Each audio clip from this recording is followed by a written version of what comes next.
mis hermanos, el momento que nos presentamos delante de nuestro Dios como pueblo redimido es ese momento en el que Dios nos llama.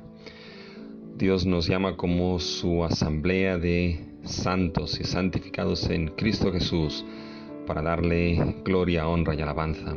Así que mientras escuchamos un poquito este preludio, como siempre vamos a prepararnos cada uno de nosotros personalmente para este culto de adoración y de alabanza a nuestro Dios.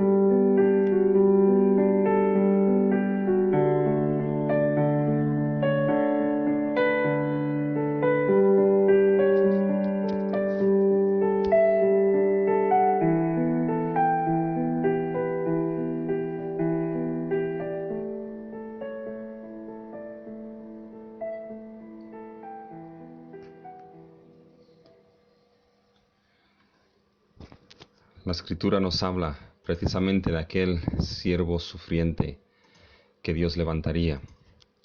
Y en Isaías 52 podemos leer en el versículo 13: He aquí que mi siervo será prosperado, será engrandecido y exaltado, y será puesto muy en alto.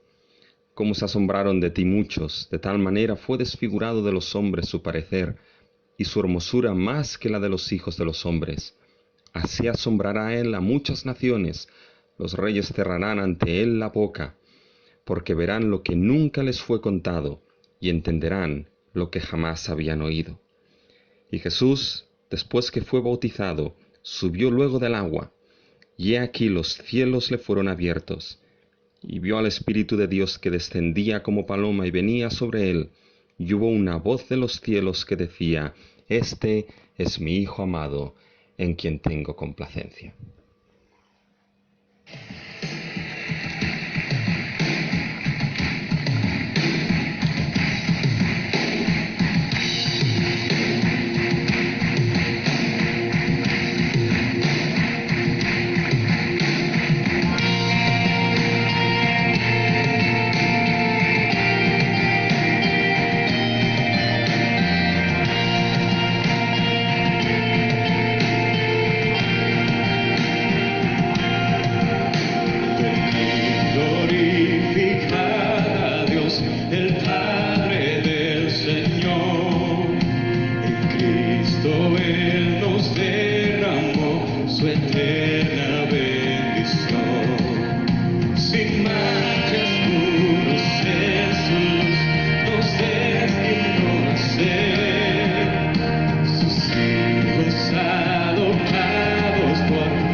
Oh sí, Dios nuestro, nos presentamos delante de ti. Y Señor, tal como hemos cantado, Señor, venimos delante de ti para darte la gloria, la honra y la alabanza. Tú eres, Señor, nuestro Dios. Tú eres el único Dios vivo y verdadero. Tú eres nuestro Creador y nuestro Salvador. Y gracias te damos, Señor, porque por creación y por redención en Cristo Jesús, tú nos pones en esta maravillosa posición, como pueblo tuyo, de venir y darte la gloria. Te damos la gloria a nuestro Trino Dios, porque tú, Padre Celestial, nos has amado desde antes de la fundación del mundo. Te venimos y te damos la gloria, Señor, porque tú nos escogiste desde antes de la fundación del mundo y nos escogiste en Cristo Jesús para ser santos y sin mancha. Nos escogiste para salvación y nos salvaste para servirte y darte la gloria y la honra.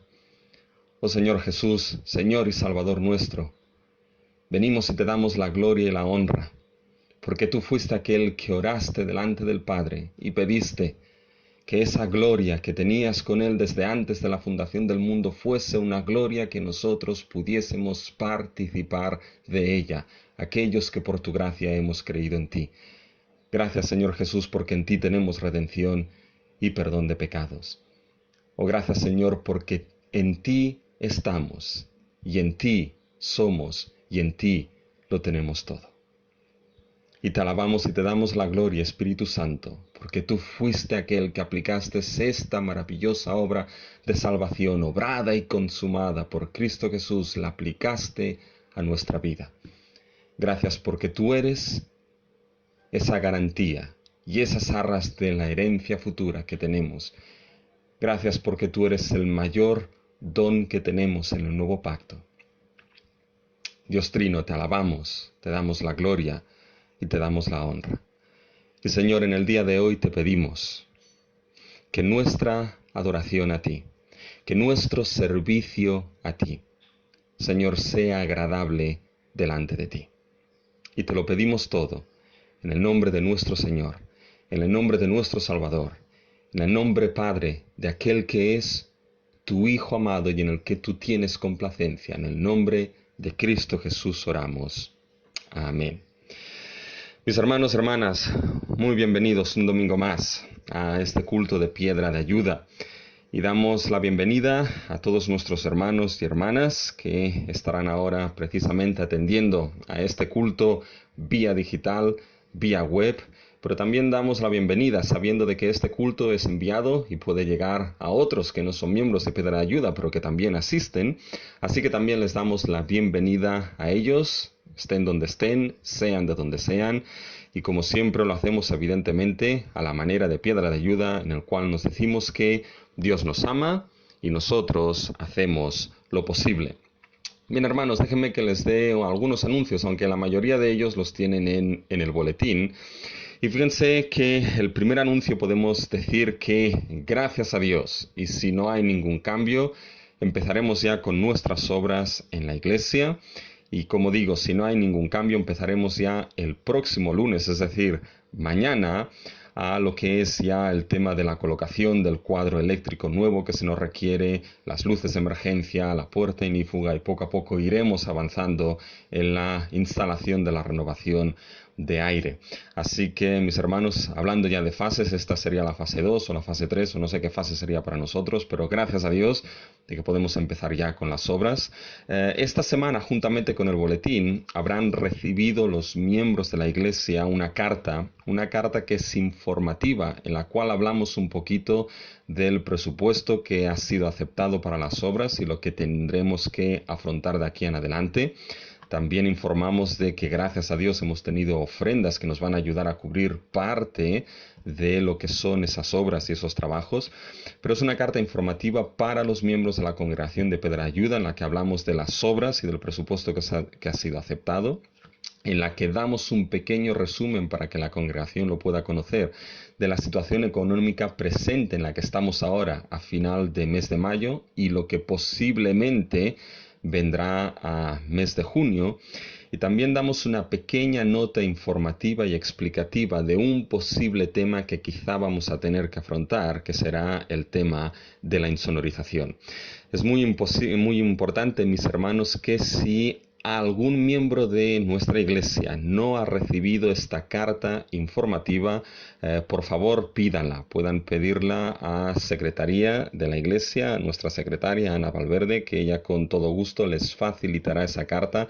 Pero por favor, que ningún miembro de Piedra de Ayuda se quede sin esa carta, porque es importante, es informativa y así sabemos en qué situación estamos y hacia dónde andamos. Así que repito, si hay alguien que no la ha recibido, por favor pídala a Secretaría de Iglesia.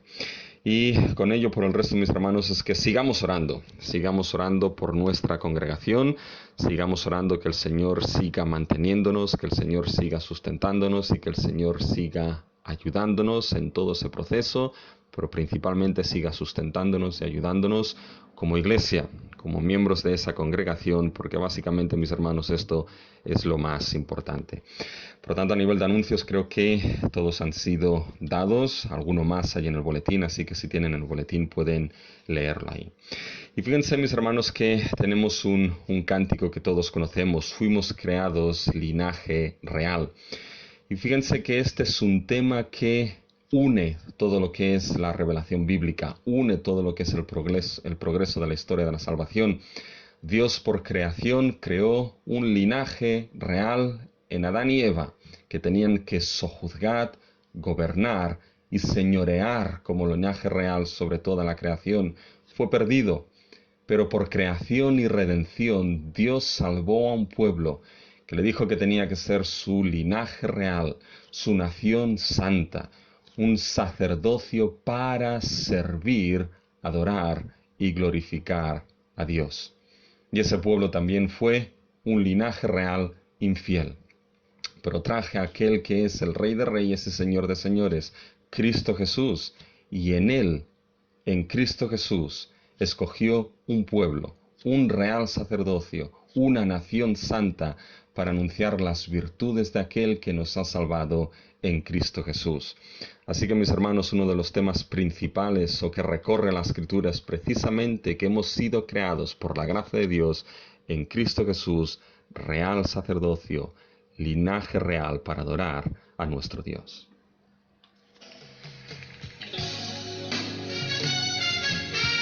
Fuimos creados en linaje real para adorarte, Rey, y proclamar tus maravillas hoy, tu excelencia demostrar. Tierra y cielos reflejan tu gloria, te alaban la luna y el sol. Tú eres el poderoso Dios, por siempre tu reino será.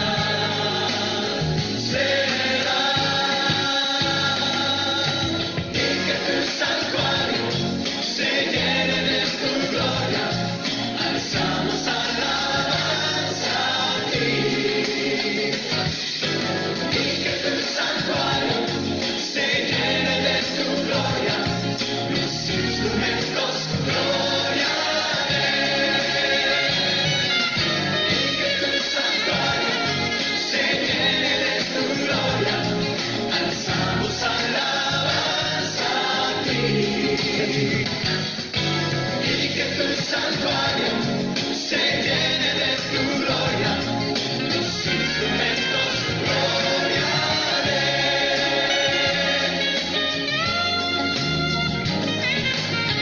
Todas las damas alaben al Señor al cantar esta parte. Fuimos creados linaje real para adorarte, Rey, y proclamar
Fíjense, mis hermanos, que esta canción dice: los instrumentos gloria den a nuestro Dios. Escuchando esta canción me venía a la mente las palabras de Pablo cuando dice de que no presentemos nuestros cuerpos como instrumentos para el pecado. Quizá la asociación es un tanto extraña, pero mis hermanos, lo que quería decir es que no hay mayor instrumento para dar gloria a Dios que la vida de aquellos que hemos sido lavados por la sangre de nuestro Señor Jesucristo. No hay mayor instrumento de servicio, de adoración y de alabanza a Dios que la nueva vida que nos ha sido dada en Cristo Jesús. Hemos sido creados linaje real en Cristo Jesús para adorar a nuestro Dios, para servir a nuestro Dios. Y eso nos introduce, mis hermanos, este cántico a lo que es la lectura congregacional que tenemos hoy. Así que vamos a hacerlo todos juntos. Es una lectura congregacional que se basa precisamente en esto que hemos cantado. Se encuentra en Éxodo y en Primera de Pedro. Así que si tienen el boletín con ustedes, mis hermanos, pues vamos a tener esta lectura congregacional todos juntos. Y dirás a Faraón: Jehová ha dicho así: Israel es mi hijo, mi primogénito. Ya te he dicho que dejes ir a mi hijo para que me sirva, mas no has querido dejarlo ir. He aquí yo voy a matar a tu hijo, tu primogénito. Ahora pues, si diereis oído a mi voz y guardareis mi pacto, vosotros seréis mi especial tesoro sobre todos los pueblos, porque mía es toda la tierra. Y vosotros me seréis un reino de sacerdotes y gente santa. Estas son las palabras que dirás a los hijos de Israel. Mas vosotros sois linaje escogido, real sacerdocio, nación santa, pueblo adquirido por Dios, para que anunciéis las virtudes de aquel que os llamó de las tinieblas a su luz admirable.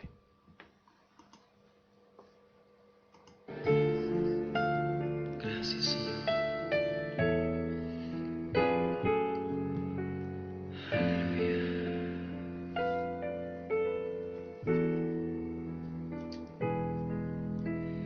Quiero levantar mis manos. Quiero levantar mi voz, ofreciendo a ti mi vida, en santidad y amor. Padre, solo a ti te ofrezco mi vida y mi corazón, y me postro en tu presencia en adoración.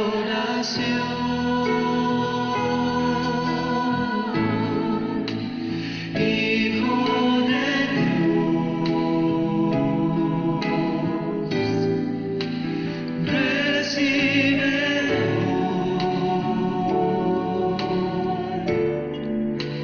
toda la gloria, la honra y honor.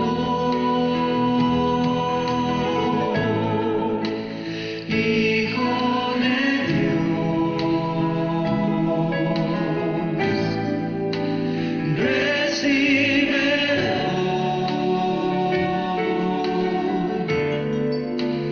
toda la gloria, la honra y honor.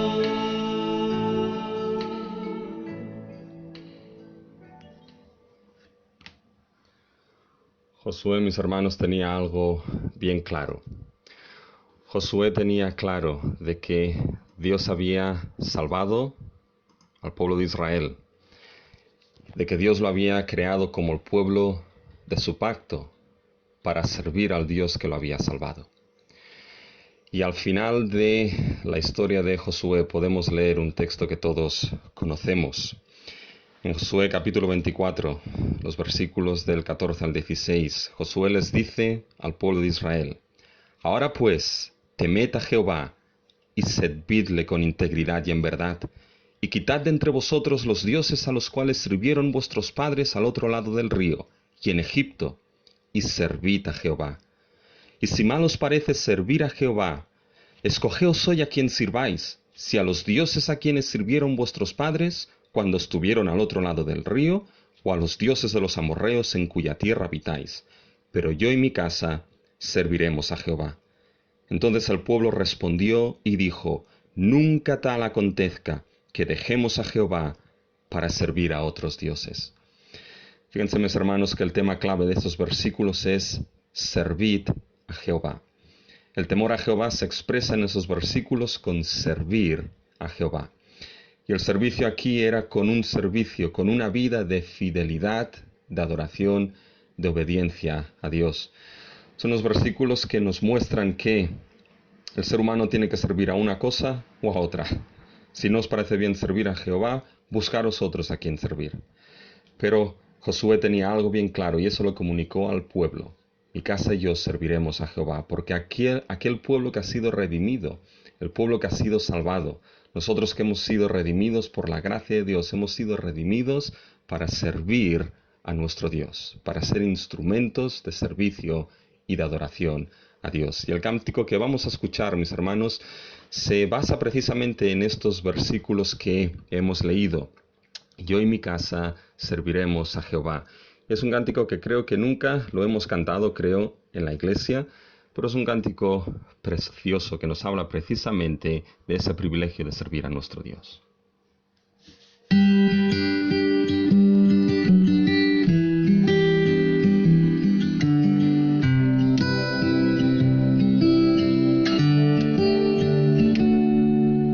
Haz de este lugar tu habitación, llena cada rincón de esta casa. Llena mi familia de tu paz, de esa tranquilidad que solo tú das. Guarda nuestra entrada y salida, dirígenos en cada área de la vida. Mi casa y yo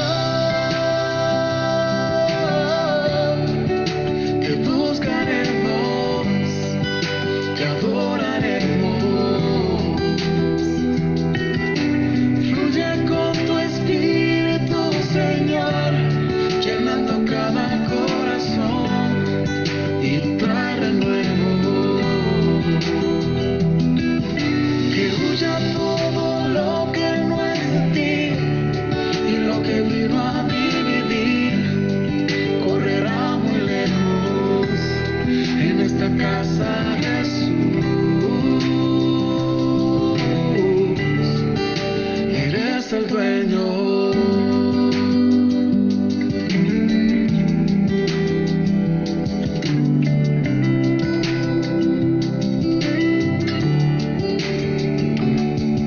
Que se haga siempre tu voluntad, que vaya más allá de nuestros planes, defiéndenos como un león, con tu ángel alrededor, en todo ataque. Guarda nuestra entrada y salida, dirígenos en cada área de la vida.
Vamos a tener, mis hermanos, una palabra de oración. Vamos a orar precisamente por nuestras familias, tanto la familia de carne como la familia, mis hermanos, que es nuestra congregación. Así que acompáñenme, mis hermanos, con una oración en estos momentos. Nuestro Dios, nos presentamos delante de ti, Señor, y nos presentamos en oración, sabiendo, Señor, que es ese don y ese privilegio que tú nos has dado para poder venir delante del trono de gracia, para poder venir delante de ese trono con la confianza de que aquel que es nuestro sumo sacerdote, Cristo Jesús, es aquel que hizo purificación perfecta, completa y plena de nuestros pecados y se sentó a la diestra de la majestad. Acudimos a este trono sabiendo que el camino nuevo, un camino nuevo ha sido abierto por Cristo Jesús para aquellos que somos hijos tuyos. Señor, y lo primero que queremos pedirte, lo primero que queremos decirte, Padre nuestro, es que perdones nuestros pecados. Señor, lo que queremos pedirte es que perdones, Señor, todas aquellas veces que hemos andado y que hemos vivido tan lejos de lo que somos en Cristo Jesús, que hemos vivido tan lejos de ese linaje real, de ese real sacerdocio, que hemos sido hechos y creados en Cristo. Señor, perdónanos por todas aquellas veces en que no hemos dado gloria a tu nombre. Perdónanos, Señor, todas aquellas veces en las cuales hemos vivido más para servir a nosotros mismos o a este mundo que no para servirte a ti. Y, Señor, te pedimos perdón, sabiendo, Señor, que podemos mirar la gloriosa obra de salvación en Cristo Jesús. Podemos mirar el glorioso Calvario donde tu Hijo derramó su sangre para expiación y propiciación de pecados. Señor, pues en Él y por Él te pedimos que nos perdones. Y, Señor, te damos las gracias. Te damos las gracias porque, Señor, tú nos has formado y nos has salvado como pueblo tuyo para servirte. Señor, y lo que queremos pedirte, Señor, es que nuestra familia, Señor, nuestra familia de piedra de ayuda, esa familia, Señor, que tú has formado por gracia, en la cual tú nos has llevado, Señor, por gracia en Cristo Jesús, esta familia, Señor, espiritual de piedra de ayuda de la cual formamos parte, queremos pedirte, Señor, que tú nos bendigas. Y queremos pedirte, Señor, que nos hagas hijos e hijas fieles en el servicio a ti, Señor. Que seamos una iglesia aún y con nuestras imperfecciones, Señor. Una iglesia que sabemos que todavía no vivimos en la gloria eterna y perfecta, Señor. Podamos ser ese real sacerdocio, esa nación santa, Señor, que te da alabanza, que te da gloria y que te sirve, Señor, con sus vidas. Señor, que nuestra vida sea un servicio, Señor, en santificación a ti, Señor. Que nuestra vida sea instrumento de servicio a ti, Señor. Pedimos, Señor, por los miembros de piedra de ayuda, Señor, desde los más pequeños hasta los más mayores, Señor, que tú los bendigas, Señor. Señor, que nuestra familia de piedra de ayuda, Señor, pueda decir que en mi casa y yo te serviremos a ti, Señor. Que nunca acontezca en nosotros, Señor, que miremos hacia otro lado y busquemos servir a otro que no sea nuestro Dios y a nuestro Salvador. Señor, de la misma manera pedimos por nuestras familias, Señor, esas familias de carne, Señor. Pedimos, Señor, por nuestros hijos. Señor, que esa palabra, esa semilla que está siendo plantada en ellos, Señor, solamente tu gracia puede hacerla crecer, Señor. Solamente, Señor, es tu gracia, Señor, que puede hacer que esa semilla dé fruto y dé fruto para salvación en sus vidas, Señor.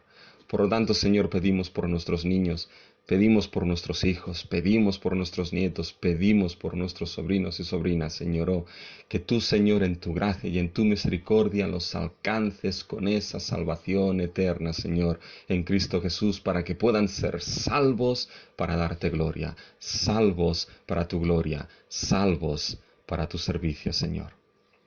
Señor, queremos pedirte por las familias de Piedra de Ayuda, que verdaderamente, Señor, nuestras casas puedan ser lugares, Señor, donde se diga que es a ti a quien servimos. Señor, casas donde cuando se entre, Señor, se pueda ver el testimonio de ese evangelio que no es una filosofía, sino que es tu poder para salvación a todo aquel que cree. Señor, pedimos por aquellas familias que se pueden hallar en problemas, Señor, y en dificultades. Oh, Señor, que sea tu evangelio, Señor, aquello que restablezca esas relaciones, Señor, y que puedan ser nuevamente familias que reflejen el evangelio de Cristo Jesús, Señor. Pedimos, Señor, por las familias de Piedra de Ayuda, que tú las sustentes, que tú, Señor, seas su consuelo, que tú, Señor, seas su roca fuerte, que tú seas, Señor, su refugio fuerte. Señor, y nos acordamos, Señor, ahora en estos momentos de nuestros hermanos Ana y Joan, Señor. Queremos pedirte que estés con ellos, que tú los bendigas, Señor. Queremos pedirte que estés con Ana, Señor, en esa situación difícil que está pasando y igualmente con Joan, Señor, que seas bálsamo y fortaleza para ellos, Señor. Queremos pedirte, Señor, por nuestras hermanas, por Marta y por Raquel, Señor. Gracias porque sabemos que tú cuidas de ellas, Señor, pero dales ánimos. Dale sustento, Señor, y seas tú su roca fuerte donde puedan, Señor, asirse, Señor, y agarrarse. Pedimos, Señor, también por nuestra hermana Dominique, sabiendo, Señor, que en su familia, su hermana, Señor, se encuentra también en una situación de enfermedad complicada, Señor. Sabemos que todavía no está limpia de ese cáncer, Señor. Queremos ponerla en tus manos, Señor, para que tu voluntad sea hecha en todo, Señor. Nosotros oramos, Señor, para que si es tu voluntad ella pueda ser sanada, pero sobre todo oramos que sea hecha tu voluntad y no la nuestra. Lo que sí te pedimos, Señor, es que tú seas consolación para Dominique, para su esposo René, Señor, que seas consolación para su familia, Señor. Por tanto, la ponemos en tus manos, Señor. Y oramos, Señor, como hemos dicho, por Piedra de Ayuda. Gracias, Señor, por tu sustento. Gracias, Señor, por tu ayuda. Gracias, Señor, porque tú eres nuestro Dios, porque tú eres nuestro Salvador. Señor, y aun y cuando hace tiempo que no podemos vernos, Señor, nos tenemos en el corazón y nos llevamos delante de ti en oración. Por eso te pedimos, Señor, que sigas estando con nosotros y que en tu gracia, Señor, sigas haciéndonos, Señor, ese pueblo que te sirve en adoración, que te sirve en obediencia, que te sirve en el fruto de la santificación que tiene como fin la vida eterna. Señor, todo esto te lo pedimos en el nombre de nuestro Señor Jesucristo. Amén. Y hermanos, tenemos una lectura en Primera de Tesalonicenses, el capítulo 1 y el versículo 9. Y es una lectura, es algo que Pablo escribió a aquellos tesalonicenses y les habla precisamente de uno de los propósitos de su conversión. Y en el versículo 9 del capítulo 1 de Primera de Tesalonicenses les dice: porque ellos mismos cuentan de nosotros la manera en que nos recibisteis y cómo os convertisteis de los ídolos a Dios para servir al Dios vivo y verdadero. Piensa lo que Pablo está diciendo de esos tesalonicenses. Hubo testimonio de cómo os convertisteis de los ídolos a Dios. Es decir, esto es la conversión. Un cambio de 180 grados. Un cambio básicamente donde hay arrepentimiento y fe. Un cambio de volverse a los ídolos, a Dios, pero para un propósito muy concreto. Para servir al Dios vivo y verdadero. Es que precisamente la conversión y la salvación presenta ese propósito, el propósito de servir, de que sirvamos al Dios vivo y verdadero.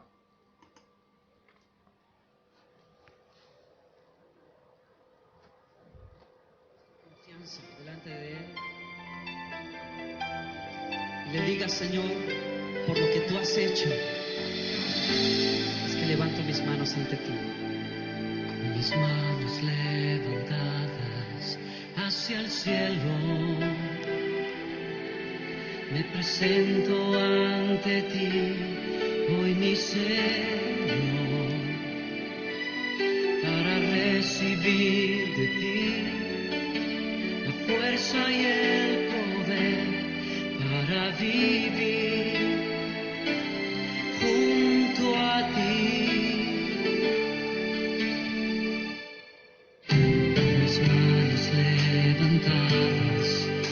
hacia el cielo,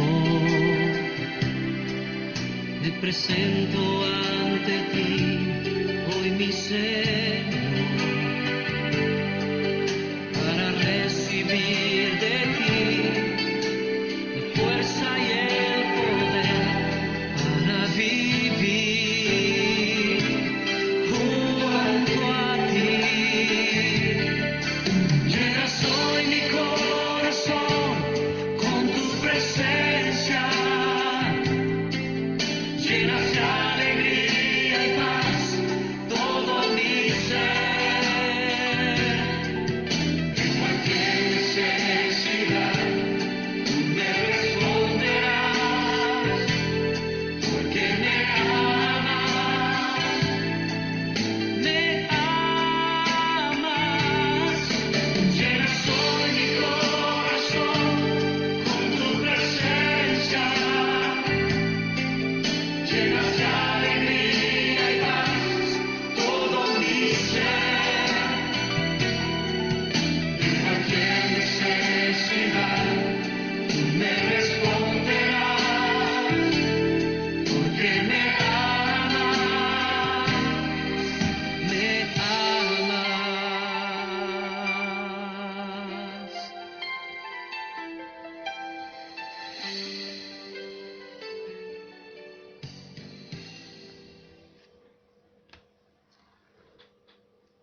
Bien, mis hermanos, si tienen sus Biblias con ustedes, ábranlas en el libro de Malaquías y abran por el capítulo 3 y vamos a leer del versículo 18, del versículo 13 hasta el versículo 18. Malaquías capítulo 3, del versículo 13 al 18. Y eso es lo que la palabra de Dios nos dice.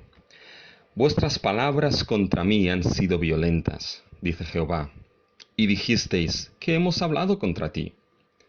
Habéis dicho, por demás es servir a Dios. ¿Qué aprovecha que guardemos su ley y que andemos afligidos en presencia de Jehová de los ejércitos? Decimos pues ahora, bienaventurados son los soberbios, y los que hacen impiedad no solo son prosperados, sino que tentaron a Dios y escaparon. Entonces los que temían a Jehová hablaron cada uno a su compañero, y Jehová escuchó y oyó, y fue escrito libro de memoria delante de él, para los que teman a Jehová y para los que piensan en su nombre. Y serán para mí especial tesoro, ha dicho Jehová de los ejércitos, en el día en que yo actúe, y los perdonaré, como el hombre que perdona a su hijo que le sirve. Entonces os volveréis y discerniréis la diferencia entre el justo y el malo, entre el que sirve a Dios y el que no le sirve. Vamos a tener una palabra de oración. Nuestro Dios y nuestro Padre Celestial, nos presentamos delante de ti. Y Señor, lo que queremos pedirte en estos momentos, Señor, es que tú tengas en tus manos, Señor, la predicación de tu palabra. Señor, queremos pedirte que tú la bendigas. Queremos pedirte, Señor, que la predicación de tu palabra en el día de hoy, Señor, sea dada no con palabras persuasivas de hombre, sino con demostración y poder del Espíritu Santo. Señor, solamente eres tú, aquel que puede aplicar, Señor, tu palabra, para que haga, Señor, la función y la obra que tú has establecido. Solamente, Señor, eres tú aquel que puede transformar corazones de piedra en corazones de carne. Solamente, Señor, eres tú aquel que puede remover conciencia. Señor, solamente eres tú aquel que puede despertar a tu pueblo. Solamente eres tú aquel que puede perfeccionar y santificar a los santos por medio de tu verdad, por medio de tu palabra. Por eso, Señor, te pedimos en el día de hoy que tú hables a tu pueblo, Señor, y que no nos dejes, Señor, sin escucharte. Que te lo pedimos todo en el nombre de Cristo Jesús. Amén. Fíjense, mis hermanos, que el Catecismo Mayor de Westminster empieza con una pregunta. Y la pregunta es, ¿cuál es el fin principal y más alto del ser humano? Y estoy seguro que saben la respuesta, pero no la responderemos hasta el final de este mensaje, porque es precisamente el texto de Malaquías 3, de los versículos al 13 al 18, el que nos responderá a la pregunta. Fíjense que hay un fin supremo y principal y más alto para el cual fue creado el ser humano. Un fin que da sentido total a la vida del ser humano, tal y como Dios determinó en el ideal de la creación. ¿Cuál es el fin principal y más alto del ser humano? El texto de Malaquías 3, de los versículos del 13 al 18, tiene un énfasis marcado en el servicio a Dios. Si se fijan, el verbo servir es central en todos estos versículos. Fíjense en el versículo 14, se nos dice, por demás es servir a Dios. Fíjense en el versículo 17, al final, y los perdonaré como un hombre que perdona a su hijo que le sirve. Y fíjense el versículo 18, donde está la mayor acumulación del término, entre el que sirve a Dios y el que no le sirve. Por tanto, el servicio a Dios es el tema central de la sexta y última carga que Malaquías trae a Israel. Ahora bien, el entendimiento de lo que implica servir a Dios no es presentado por el mensaje de Malaquías a Israel de cualquier manera. Fíjense cómo Malaquías 3, esos versículos que se han leído, tiene un fluir de argumento particular. Fíjense, los versículos del 13 al 15 nos muestra una declaración de un grupo dentro de Israel que considera que servir a Dios es algo vano, algo vacío. Después el argumento avanza, y en los versículos del 16 al 17 hay otro grupo totalmente distinto, con una actitud distinta al primero dentro de Israel. Un grupo que se va a comprometer al servicio a Dios. Y a este grupo Dios perdonará como el padre perdona a un hijo que les sirve. Y finalmente, en el versículo 18, Malaquías termina estableciendo la diferenciación y el conocimiento de quién es el que verdaderamente sirve a Dios. ¿Se dan cuenta? Existe un movimiento en el texto que va desde unos que consideran el servicio a Dios como algo vacío, pasando por otros que se comprometen hasta llegar a una situación final que permite diferenciar quién verdaderamente sirve a Dios y quién no le sirve. Pues bien, con este tema, mis hermanos, en mente, y con este fluir del argumento, tengan sus Biblias abiertas en Malaquías, capítulo 3, y los versículos del 13 al 18, y con el tema del servicio a Dios, vamos a destacar tres cosas en el día de hoy, y les voy a dar tres Ds de dedo: declaración, decisión y diferenciación. Fíjense, el primer punto es la declaración violenta de considerar el servicio a Dios como algo vacío. La segunda D es la decisión reverente de comprometerse fielmente al servicio a Dios. Y la tercera D es la diferenciación final de aquellos dedicados al servicio a Dios. Declaración, decisión y diferenciación. Vamos a empezar, mis hermanos, con el primer punto, la declaración violenta de considerar el servicio a Dios como algo vacío. Y fíjense que la sexta carga de Malaquías hacia Israel empieza destacando por parte de Dios una declaración violenta de Israel. Fíjense el versículo 13. Vuestras palabras contra mí han sido violentas, dice Jehová. Y fíjense que dicha declaración tiene que ver con la afirmación que servir a Dios es algo vano, algo vacío. Fíjense, siguen leyendo. Vuestras palabras contra mí han sido violentas, dice Jehová, y dijisteis, ¿qué hemos hablado contra mí? Habéis dicho, por demás es servir a Dios. Si se fijan, hay una declaración que es definida como palabras violentas contra Dios. Y esa violencia declara que por lo demás es servir a Dios. Ahora bien, la pregunta que surge aquí es: ¿cuándo podemos considerar que el servicio a Dios es por lo demás? Es decir, ¿cuándo podemos considerar que el servicio a Dios es algo vano y vacío? Bueno, primero, cuando lo consideramos para provecho y beneficio personal. Fíjense, esto lo vemos de manera clara en los versículos del 13 al 14. Tal y como hemos dicho, la sexta carga es la acusación de Dios a que Israel ha hablado de manera violenta contra Dios. Versículo 13, vuestras palabras contra mí han sido violentas. Es decir, la idea es que las palabras, las declaraciones, las afirmaciones de Israel han sido duras, ofensivas, insolentes, han sido violentas y han sido declaraciones, han sido palabras lanzadas directamente contra mí, dice Dios. Es decir, son declaraciones ofensivas en contra de Dios. Y no puede pasarse por alto que estamos, mis hermanos, casi al final de Malaquías. Y si se dan cuenta, Israel ha sufrido un declive en el libro. Ha ido de mal en peor. ¿Y dónde vemos esto? Fíjense, llegando al final de Malaquías podemos tener una buena idea de la situación de Israel. Y ahora estamos en condiciones de entender que posiblemente el tema central de Malaquías es que la vida de servicio y adoración a Dios en el pueblo de Israel era caótica e inaceptable a Dios. Recuerden las 5 cargas que Dios presenta a Israel y que hemos visto hasta aquí.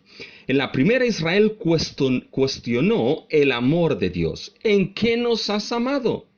En la segunda carga, el énfasis está puesto sobre el servicio de adoración de los sacerdotes y el pueblo. Y cuestionaron por qué era mala una adoración que no era la requerida por Dios y deshonraban la gloria del nombre de Dios. ¿En qué te hemos deshonrado? La tercera carga se centró en la traición al pueblo del pacto, rompiendo el vínculo del pacto del matrimonio. Y se preguntaron, ¿por qué pues nos portamos deslealmente el uno contra el otro, profanando el pacto de nuestros padres?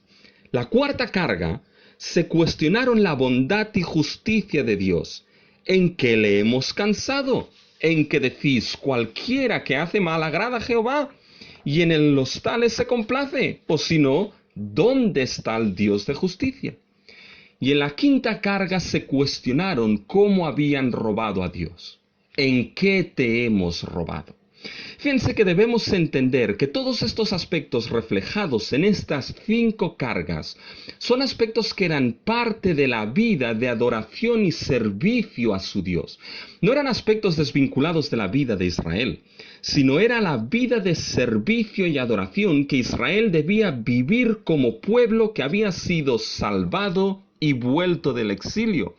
Y su vida era todo menos un testimonio de verdadera adoración y servicio a su Dios como pueblo del pacto.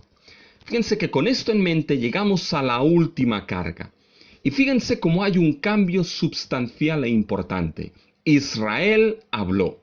Y habló de manera violenta, ofensiva e insolente. Alzó su voz contra Dios. Y esto es algo que hasta ahora no había hecho Israel. Ninguna de las cargas demuestra que Israel habló ofensiva y abiertamente contra Dios. Probablemente lo decían en corrillos pequeños e íntimos. Los sacerdotes lo hablaban, como vimos en Malaquías 1, versículo 13, ¡oh, qué fastidio es esto! Pero lo hablaban en corrillos pequeños. Pero ahora el cambio es que la declaración es violenta y abierta contra Dios. Saben, me gustan las películas de piratas. Y una constante en ellas es que siempre hay motines en los barcos. Ahora, esos motines no empiezan hablando abiertamente contra el capitán, no, sino que empiezan en lo secreto. Empiezan en las bodegas con unos pocos hablando de lo insatisfechos que están y poco a poco eso crece como la levadura hasta que el motín pasa a ser público, violento y declarado. Pues bien, esto es lo que se muestra aquí. Israel dio el último paso. Ahora ya hablan de manera dura contra Dios. Ahora su declaración es violenta contra Dios y pública. Ahora bien, ¿qué declararon violentamente? La pregunta es, ¿dónde está la violencia de sus declaraciones? ¿Está en el tono? Pero no está ahí, mis hermanos. Fíjense que esto es lo que pregunta Israel. ¿Qué hemos dicho contra ti? Es decir, ¿de qué manera hemos hablado violentamente contra ti, Señor? Y la respuesta es chocante en el versículo 14. Fíjense lo que responde Dios. Habéis dicho, por lo demás es servir a Dios. Paremos aquí. Esta traducción en realidad no capta lo que Israel decía. El versículo 14 lo que dice es: vosotros dijisteis, en vano es servir a Dios. Esta es la idea. La declaración de Israel fue que el servicio a Dios era algo vano, es decir, algo vacío. Está relacionada con la idea de vacío el tema de vano. Es decir, algo que es vano es algo que es vacío. Y esta es la palabra literalmente que se está usando aquí. Vosotros dijisteis, es vacío servir a Dios. ¿Y qué es el vacío, mis hermanos? Sí, la verdad es que suena un poco filosófico esta pregunta, pero el vacío se caracteriza por la ausencia de algo. El vacío es algo que contiene nada. Por tanto, afirmar que el servir a Dios era vacío era decir que el servicio a Dios no tenía sentido alguno, no tenía propósito alguno. Era algo sin sentido, sin propósito, algo al fin y al cabo inútil y que no merecía la pena hacerlo. Aquí está la violencia de la declaración de Israel. ¿Por qué? Porque, hermanos, no piensen que Israel decía únicamente que era vacío y sin propósito el ir a ofrecer sacrificios o dar los diezmos o cantar himnos, ni mucho menos. No pierdan la visión de todo Malaquías, mis hermanos, y cómo ya estamos prácticamente al final del libro. Fíjense que hemos visto que toda la vida de Israel, con su consideración del amor a Dios, con sus ofrendas y diezmos, con su obediencia, con sus sacrificios, toda la vida de Israel como pueblo del pacto que había sido amado y redimido por Dios, toda esa vida como linaje escogido y nación santa, toda esa vida era la vida de servicio, de adoración a Dios. Toda esa vida era su vida de servicio a Dios y ahora estaban diciendo que esa vida era una vida sin sentido, sin propósito, completamente vacía que no valía la pena vivirla. Le estaban diciendo a Dios en su propia cara: la vida que nos has dado, en esa salvación, en esa redención, en ese pacto, la vida que nos has dado es una vida vacía y sin propósito alguno.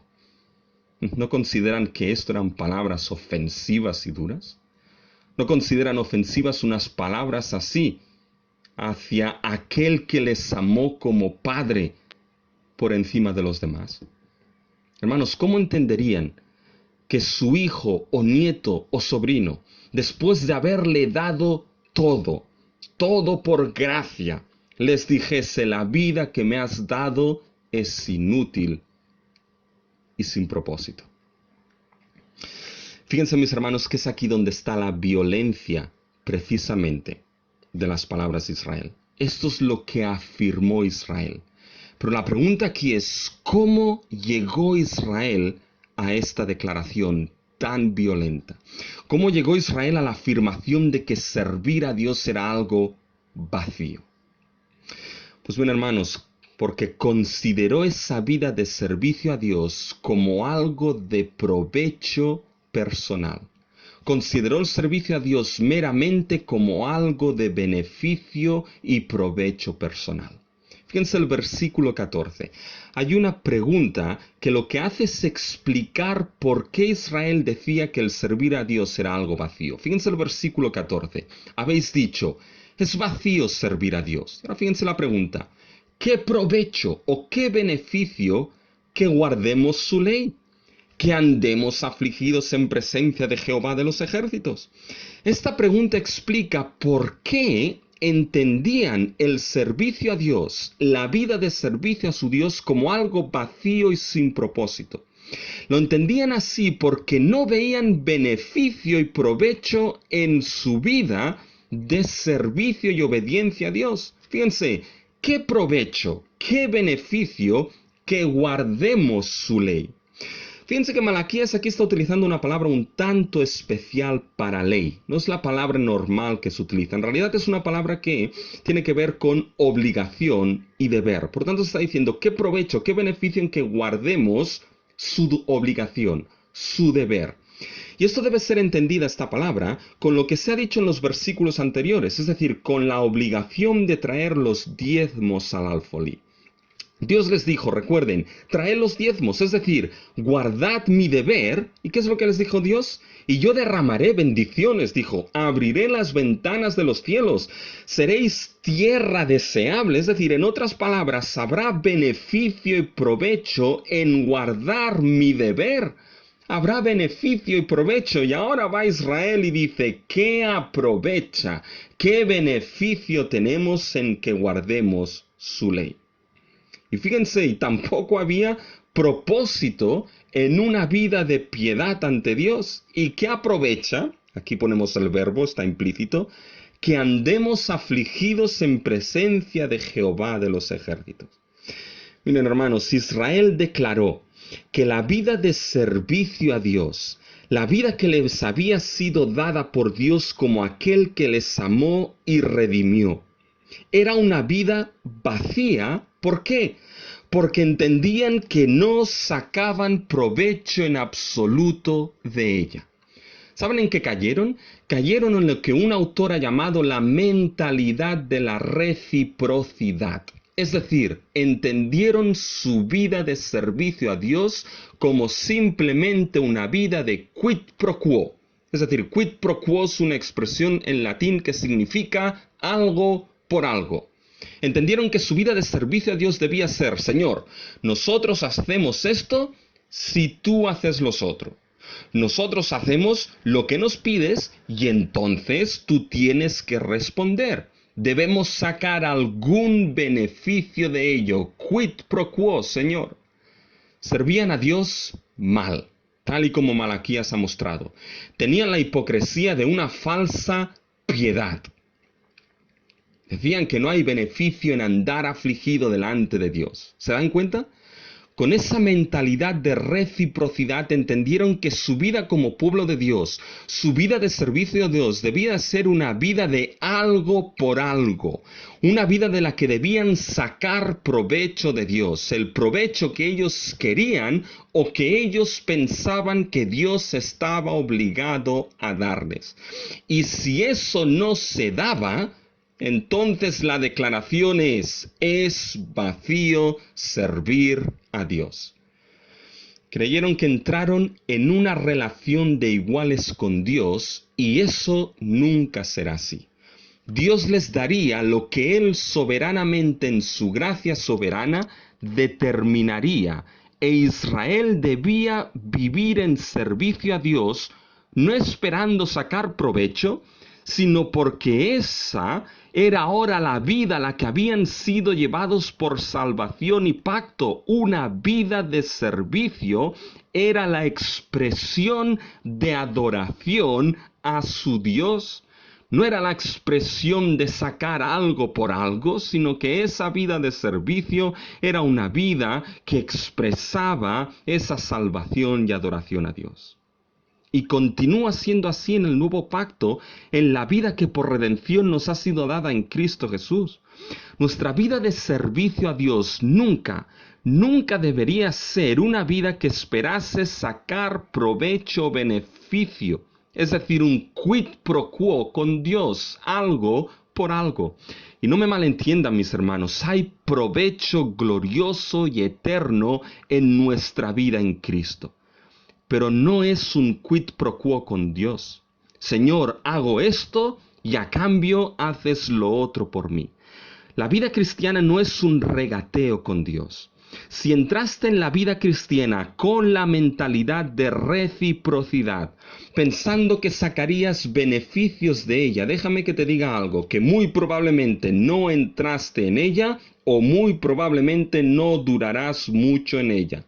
Porque acabarás con la misma afirmación de Israel, es vacío servir a Dios, porque ¿qué provecho hay? Si consideras que servir a Dios debe traer beneficios como el mundo, y aquí está la cuestión, como el mundo los entiende, entonces pocos beneficios y propósitos verás en esa vida. Porque saben, porque la vida cristiana es una vida que consiste por la gracia de Dios en haber sido llevados bajo la soberanía de Cristo, haber sido hechos siervos de Dios para que nuestra vida sea un servicio de adoración y santidad a Dios. Podrá parecer extraño lo que diré ahora, pero lo veremos en especial al final. Pero una vida que ha sido puesta por la gracia de Dios en posición de servir toda ella a Dios, en esto de servir a Dios está el mayor provecho de todos. ¿Por qué? Porque al fin y al cabo es una vida que retorna al ideal que Dios quiso desde un inicio. Una vida que labra y guarda como Adán lo hizo en la presencia de Dios. Pregúntate una cosa, ¿cómo entiendes tu vida de servicio a Dios?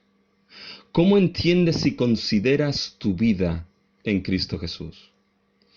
Sabes, Israel consideró el servicio a Dios vacío cuando lo consideró como que no tenía provecho y beneficio para ellos. Pero cuando consideró algo más, cuando lo consideró con la visión del mundo. Fíjense que el servicio a Dios puede considerarse vacío no solamente, hermanos, cuando se considera que no hay provecho y beneficio personal, sino cuando también lo consideramos con la visión del mundo. Miren el versículo 15. Es un versículo de conclusión o resultado. Si Israel no encontraba provecho o beneficio en servir a Dios, entonces ese provecho o beneficio debería estar en otro sitio y debería ser llenado en sus vidas con otra cosa. Es una cuestión de diferencia de presiones, mis hermanos. Cuando hay dos espacios con presiones distintas, una positiva y una negativa, el espacio con presión negativa suele ser llenado con el espacio de presión positiva para igualar así presiones. Pues bien, mis hermanos, aquí se acabó toda mi clase de física para el día de hoy. Pero fíjense lo que concluyó Israel. Por lo tanto, decimos ahora, versículo 15, esta es la conclusión de Israel. ¿Qué concluyó? Si servir a Dios es vacío y no hay provecho en vivir esa vida de servicio, obediencia y adoración a Dios, decimos pues ahora, concluimos por lo tanto ahora, bienaventurados son los soberbios y los que hacen impiedad. No solo son prosperados, sino que tentaron a Dios y escaparon. Fíjense, mis hermanos, que hay varias bienaventuranzas en la Biblia, pero lo que nunca había caído es que Israel diese una. Bienaventurados son los soberbios. Es más, el texto es enfático.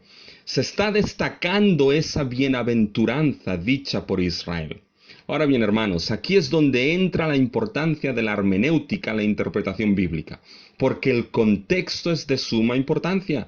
Si sacamos la bienaventuranza fuera de contexto, podemos tener problemas graves, ya que estamos diciendo a la gente que son bienaventurados los soberbios, y esto contradice de manera terrible todas las bienaventuranzas de Jesús en el Sermón del Monte.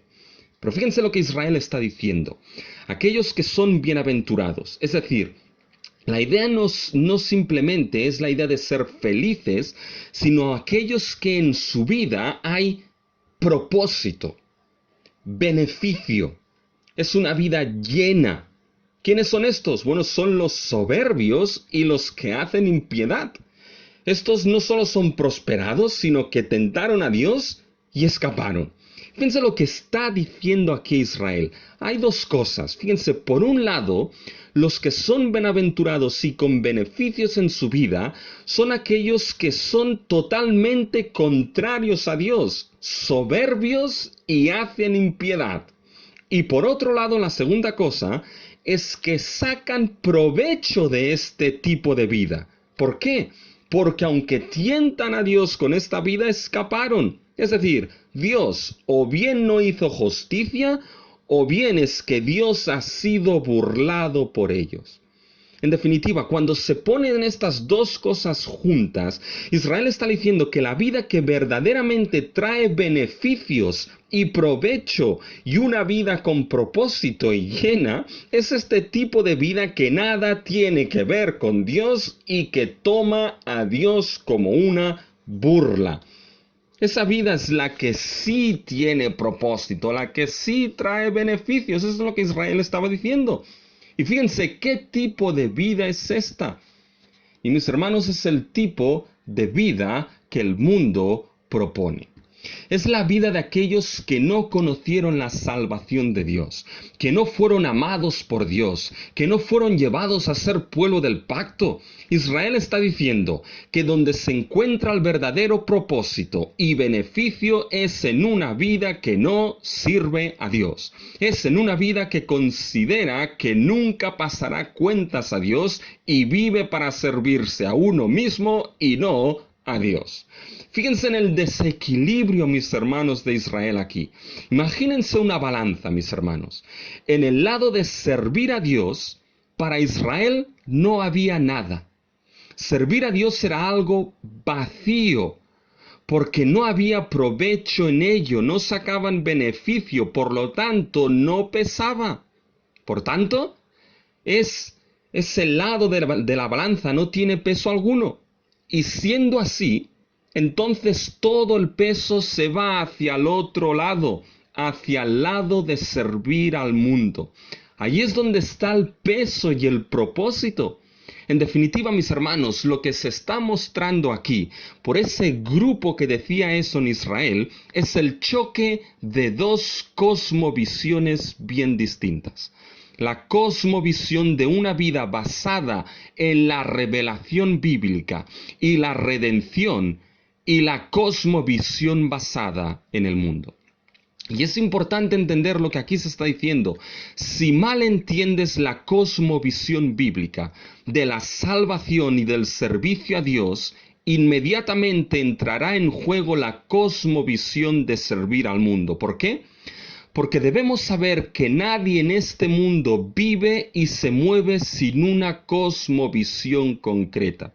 Una cosmovisión es la manera como el ser humano entiende el mundo y vive el mundo bajo esa visión. Todo ser humano sobre la faz de la tierra vive con una cosmovisión concreta, con una manera de entender el mundo concreto. Unos viven pensando que vienen del mono, otros de los extraterrestres, otros que no saben de dónde vienen. Y fíjense que en esta cosmovisión en contraste está la cosmovisión bíblica de Dios que nos creó y nos salvó. ¿Para qué? Para servirle. Por tanto, si consideras que no hay sentido en servir a Dios, inmediatamente donde encontrarás el supuesto sentido de tu vida será en el mundo, porque es una cosmovisión o la otra. Y mis hermanos, no puede medirse ni entenderse el gran provecho y beneficio de servir a Dios con los patrones del mundo. El mundo entiende el provecho, los beneficios y el éxito de una manera muy distinta a como la Biblia lo entiende. Hoy en día tienes éxito si tienes beneficios y si tienes muchos followers en Instagram o en Twitter, pero muchos de ellos pueden ser falsos como los bolsos de Gucci que venden en el Top Manta en la Barceloneta. Pero tienes éxito y beneficios si tienes followers en Instagram o Twitter. Fíjense que los valores del mundo no sirven para medir lo que es la plenitud del servicio a Dios. ¿Por qué? Porque el servicio a Dios no se mide por el provecho personal, sino por la fidelidad a Dios. Y se va a medir, como veremos al final, por la gloria de Dios, mis hermanos. Hermanos, esto no puede ser, fíjense hermanos, esto no puede ser una batalla constante a lidiar en este mundo, pero tristemente esa batalla muchas veces se lidia. ¿Saben qué? Ese choque entre dos cosmovisiones no es algo nuevo.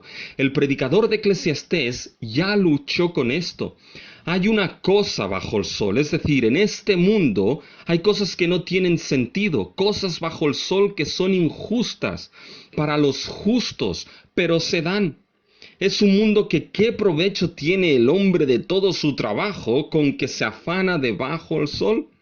Fíjense, es un mundo que a veces parece ser que la cosmovisión bíblica no tiene sentido y lo que tiene sentido y propósito es lo que el mundo propone.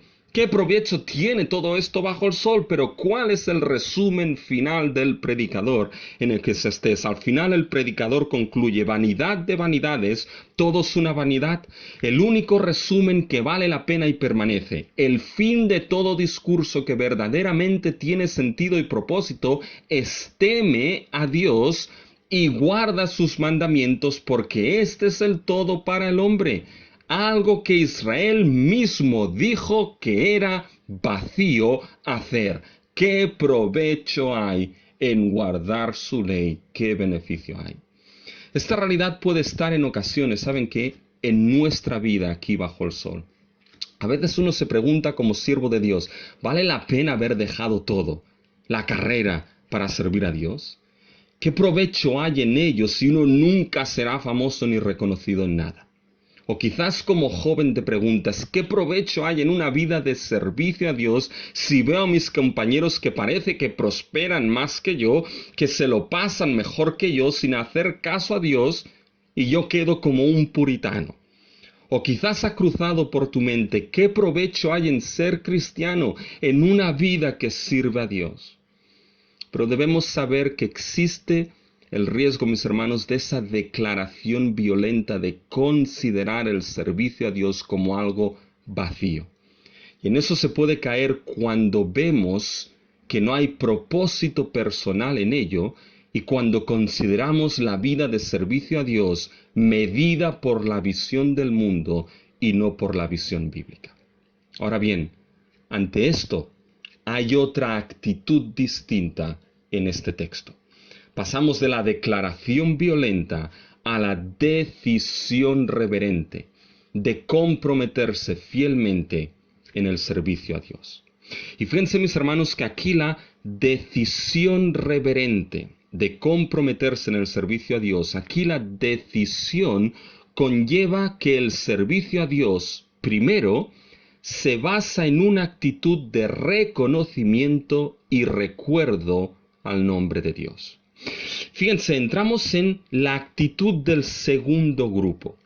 Pasamos ahora de los que consideraban que era vacío servir a Dios a aquellos que, fíjense, toman una decisión reverente. Y esa decisión conlleva que el servicio a Dios, como hemos dicho, primero se basa en una actitud de reconocimiento y recuerdo al nombre de Dios.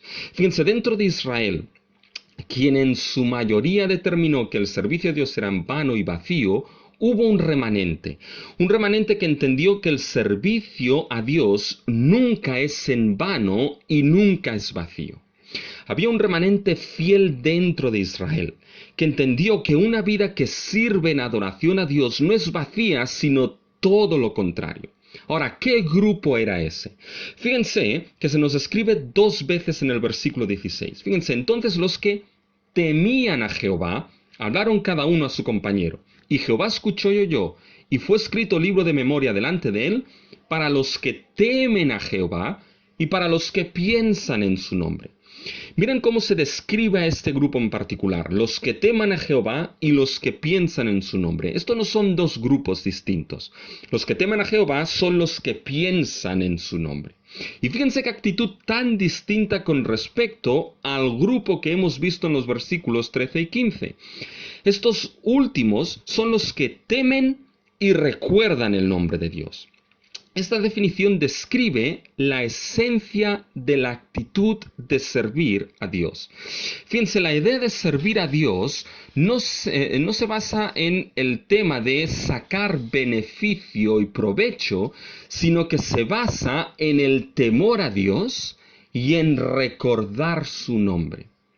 Y aquí el temor a Dios siempre se asocia con la idea de reverencia. Pero no es el caso aquí. No se asocia primeramente con la idea de reverencia, sino con la idea de reconocimiento. Reconocimiento de algo. Reconocimiento de algo en relación a uno y en relación a Dios.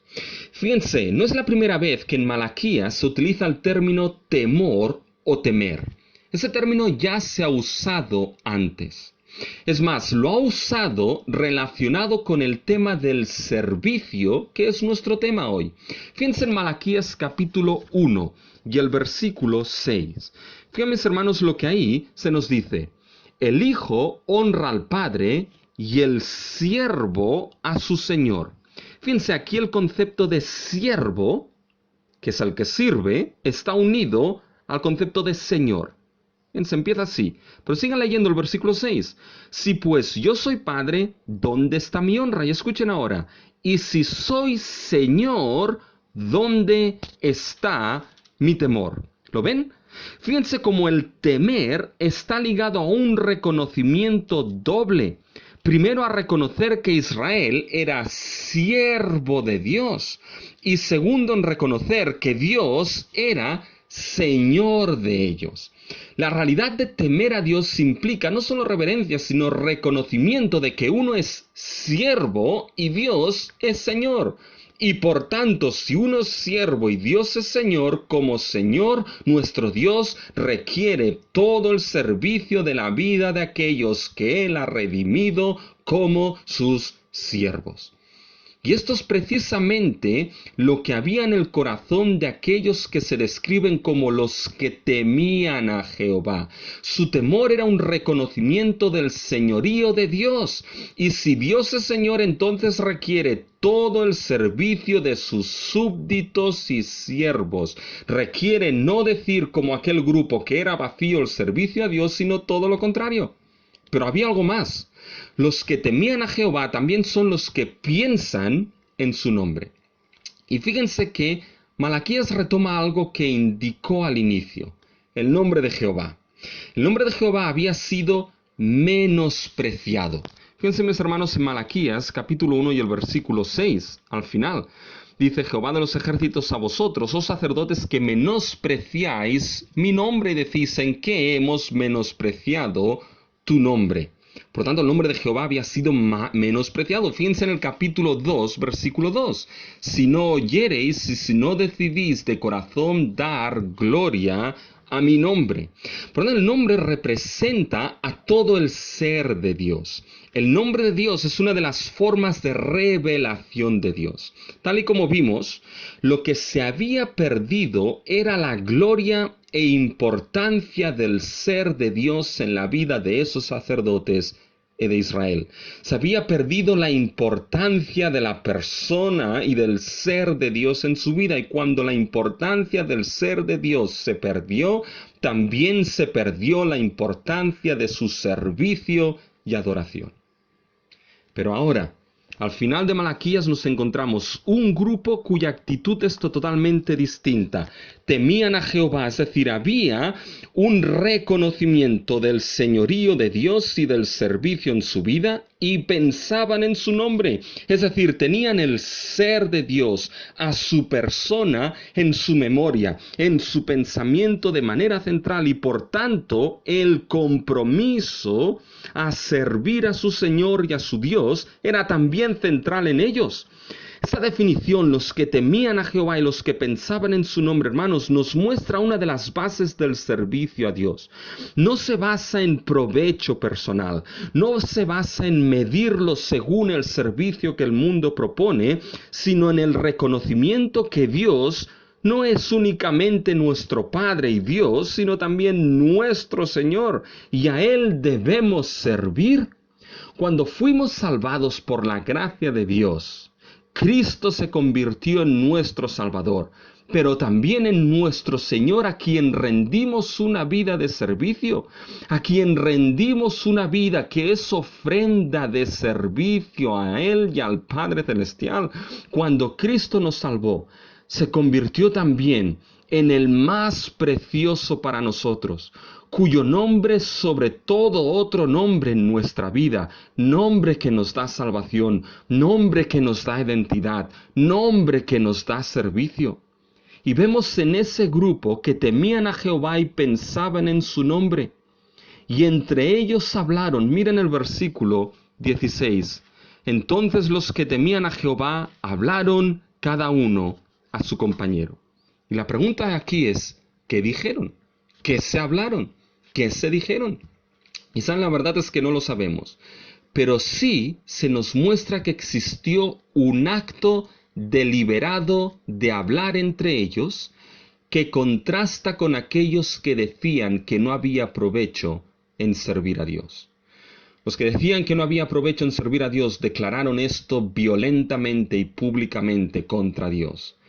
Pero hay un grupo aquí que en lo privado, mis hermanos, en contraste, habló. Y habló en contraste de aquellos que decían que era en vano servir a Dios. Y ese pequeño grupo de los que temían y recordó el nombre de Dios hablaron y Dios escuchó. Fíjense que frente a esta realidad, los que temían a Dios hablaron entre sí. Ciertas decisiones debían ser tomadas.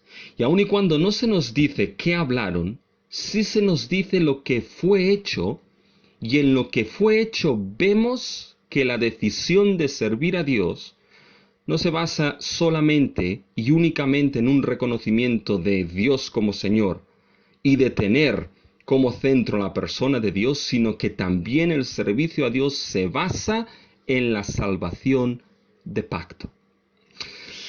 Fíjense, mis hermanos, que fuese lo que hablaron, hay tres cosas que sucedieron y viene marcado por tres acciones.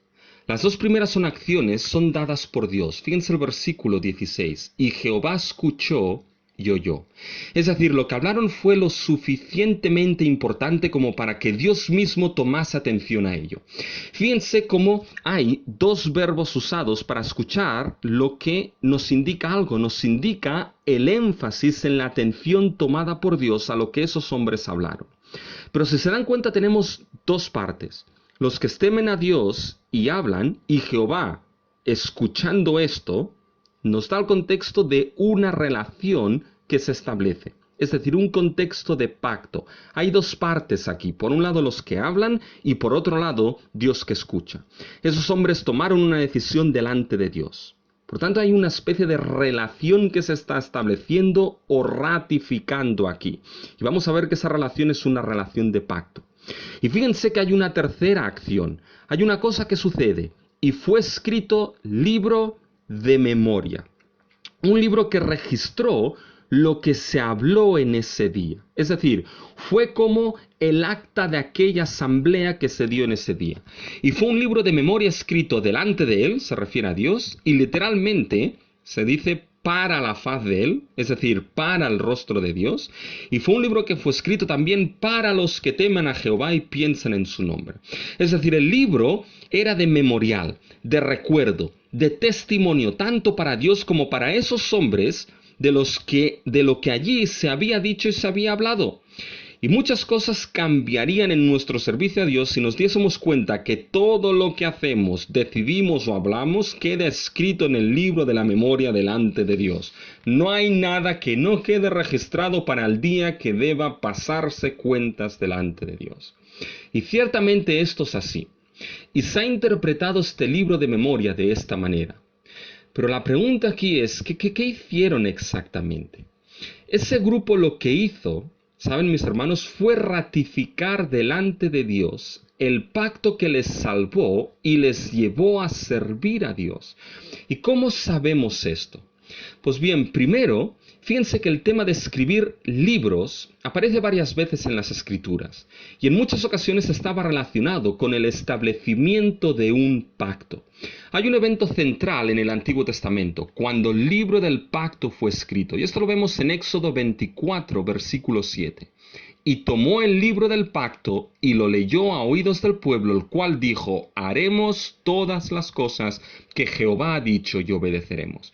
Fíjense que este libro del pacto es el libro que se escribió en Horeb, en el Sinaí, después que Dios redimiese a Israel de Egipto y entrase en pacto con ellos. Miren cómo este pacto es ratificado en Josué 24:26. Y escribió Josué estas palabras en el libro de la ley de Dios, y tomando una gran piedra la levantó allí debajo de la encina que estaba junto al santuario de Jehová. El libro de la ley mencionado aquí tiene que ver con el pacto de Éxodo y Deuteronomio. Por tanto, la escritura de libros tenía que ver muchas veces con el establecimiento, ratificación de un pacto donde quedaba registrado en ese libro. Se registraban las estipulaciones de ese pacto. Y eso es lo que encontramos aquí en Malaquías. Pero la cuestión es, ¿qué pacto se hizo? O mejor, ¿qué pacto se ratificó? El pacto que se ratificó fue el pacto que sucedió en el Sinaí después que Dios salvase a su pueblo de Egipto. Y lo sabemos porque nuestro texto nos da, hermanos, campanitas que suenan con el sonido del éxodo. Es como esas campanitas que se ponen en los umbrales de las puertas y que suenan cuando uno pasa. Pues bien, cuando entras en el versículo 17 de Malaquías 3, suenan esas campanitas y suenan con el nombre de éxodo. Fíjense, mis hermanos, fíjense lo que se dice. En base al libro de memoria escrito delante de Dios, Dios dice, fíjense el versículo 17, y serán para mí especial tesoro, ha dicho Jehová de los ejércitos. Paremos aquí. Miren lo que dice Jehová. En base al libro de memoria, Dios dice que estos que se han comprometido delante de Él, serán para Él especial tesoro. Y esta palabra de especial tesoro, válgame la redundancia, es especial, porque define un tesoro, el tesoro más precioso del rey. En la cultura del Antiguo y Medio Oriente, los reyes tenían muchos tesoros, pero tenían algo que era especial, más precioso y valioso que el resto, la niña de sus ojos, las joyas de la corona. Y aquí es lo que Dios dice, ese grupo que se ha comprometido delante de mí, que me teme, que recuerda mi nombre y que su decisión ha quedado registrada en el libro de memoria, serán para mí especial tesoro, la niña de mis ojos. Y hermanos, este especial tesoro, este lenguaje, esto fue precisamente lo que Dios dijo de Israel cuando entró en pacto con ellos en el Sinaí. Fíjense en Éxodo 19, versículo 5. Ahora pues, si diereis oído a mi voz y guardareis mi pacto, vosotros seréis mi especial tesoro sobre todos los pueblos, porque mía es toda la tierra. ¿Han escuchado? Vosotros seréis mi especial tesoro. Eso se lo dijo a Israel después de su redención, cuando entró en pacto con ellos en el Sinaí. Las mismas palabras, vosotros seréis mi especial tesoro, de que Dios dijo como redentor a ese pueblo que salvó, esas mismas palabras ahora son dichas aquí en Malaquías 3, 17. Pero fíjense, mis hermanos, que la pregunta aquí es, ¿por qué Dios redimió a Israel? Lo llevó al monte Sinaí para formarlo como su especial tesoro. ¿Para qué Dios lo redimió? ¿Para qué Dios los creó como especial tesoro? ¿Para qué entró en pacto con ellos? Y saben, la respuesta puede ser amplia, pero hermanos, Éxodo nos da la respuesta. Escuchen Éxodo 3, versículo 12. Y él respondió, ve, porque yo estaré contigo, y esto te será por señal de que yo te he enviado. Cuando hayas sacado de Egipto al pueblo, serviréis a Dios sobre este monte, salvos para servir. Escuchen ahora Éxodo 4:23. Ya te he dicho que dejes ir a mi hijo para que me sirva. Salvos para servir. Este es uno de los grandes objetivos de la salvación. Salvos para servir a Dios. Salvos para servir al Dios que los ha redimido. Uno de los grandes objetivos de la salvación es el servicio a Dios. Una vida de servicio a Dios. Dios salva para que el redimido le sirva. Y estas campanas del Éxodo son las que suenan nuevamente en Malaquías, en un momento donde la mayoría del pueblo decía que era sin provecho servir a Dios. Un grupo, un remanente fiel en medio de ese pueblo ratificó el propósito de su redención.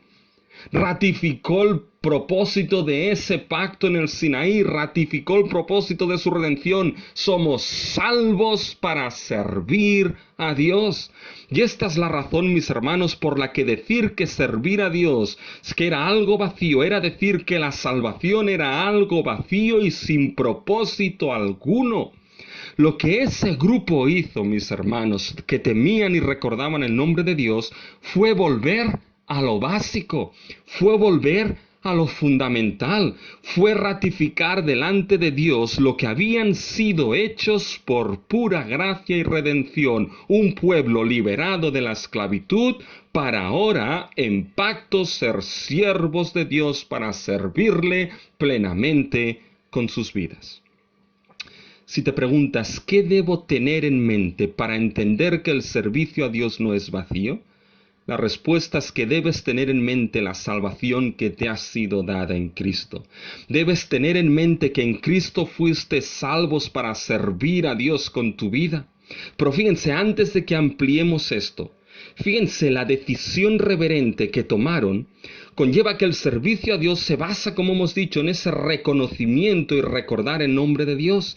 Se basa sobre la base de la salvación de pacto y lo último es que se basa en nuestra identidad como hijos y siervos. Miren, hermanos, hay otra cosa que suena a Éxodo. Fíjense el versículo 17. Y serán para mí especial tesoro, ha dicho Jehová de los ejércitos, en el día en que yo actúe y los perdonaré, como el hombre que perdona a su hijo que le sirve. Fíjense, hay varias cosas aquí, pero fíjense, Dios perdonará como el hombre que perdona a su hijo que le sirve.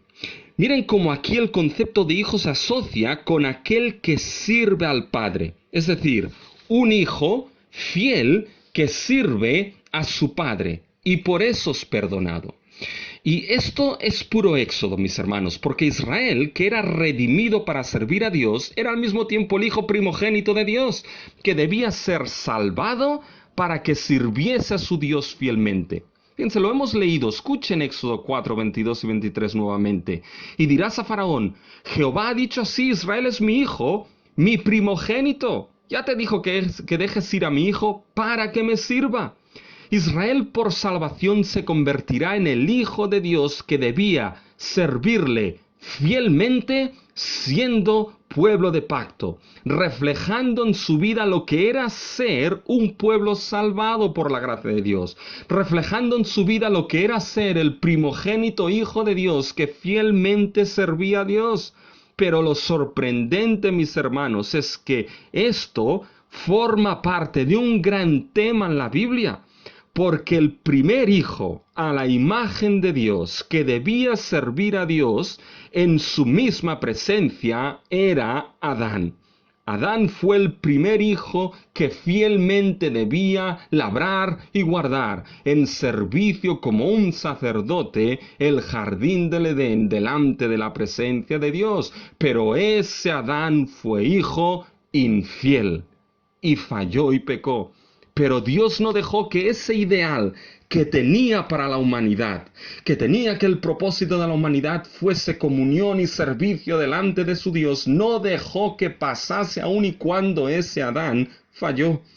Y ese ideal que el ser humano le sirviese en su presencia y gozando del reposo de Dios, Dios no dejó que acabase. ¿Y qué hizo? Amó y escogió a su hijo primogénito Israel y lo salvó para que fuese hijo fiel sirviéndole. Pero Israel falló y hasta llegó a decir que el servicio a su Dios era vacío. Pero Dios no dejará que ese ideal de la creación se acabe. Y fíjense en el versículo 17. Eso sucederá en el día en que yo actúe y los perdone. En Malaquías 3:17, Dios está anticipando el día en que eso sucederá. En el día en que Dios restaurará esa infidelidad. Y hermanos, esto solo se entiende cuando llegamos a aquel que es el Hijo fiel por excelencia de Dios. Sí, Adán falló, sí, Israel como hijo falló, pero Dios prometió a David que habría uno sobre su trono que él les haría por padre y él les haría por hijo. Dios prometió que había un siervo fiel y sufriente que no fallaría, donde habría un hijo fiel, que donde Adán e Israel fallaron, él no fallaría. Habría un hijo fiel que en él se cumpliría lo que Dios prometió a ese remanente que temía a Jehová y que pensaba en su nombre. Y eso sucedió cuando una voz descendió del cielo y dijo, apuntando a Jesucristo, este es mi Hijo amado en quien tengo complacencia. En Jesucristo se encuentra el Hijo fiel, el Hijo a quien Dios ama por excelencia, el Hijo que sirvió a Dios fielmente hasta el fin, el Hijo que allí donde Israel fue infiel, Jesucristo fue fiel, donde el postrer Adán falló, Jesucristo fue fiel. En Jesucristo, el Hijo eterno y fiel de Dios, se cumple lo dicho en Malaquías 3:17. Y serán para mí especial tesoro, ha dicho Jehová de los ejércitos, en el día en que yo actúe, y los perdonaré como el hombre que perdona a su hijo que le sirve. Por su sacrificio en la cruz y la resurrección, por su fidelidad al Padre hasta la muerte de la cruz, en Cristo se formó un pueblo que ahora es tesoro especial de Dios, la Iglesia. La sangre de Cristo nos compró como su pueblo escogido, y el lenguaje de Éxodo y de Malaquías ahora se nos aplica a nosotros en 1 de Pedro 2:9. Mas vosotros sois linaje escogido, real sacerdocio, nación santa, pueblo adquirido por Dios, para que anunciéis las virtudes de aquel que os llamó de las tinieblas a su luz admirable. Por la cruz eres perdonado de tus pecados. Por la cruz de Cristo, mis hermanos, en Cristo has sido libertado del pecado y hecho siervo de Dios, como dice Pablo, para tener fruto de santificación y fin la vida eterna. En Jesucristo has sido adoptado como hijo de Dios en el amado, y si eres hijo y hija, entonces no te olvides que eres hijo para servir fielmente a tu Padre Celestial. Pregúntate, ¿para qué Dios te salvó? Preguntémonos, hermanos, ¿para qué Dios nos salvó?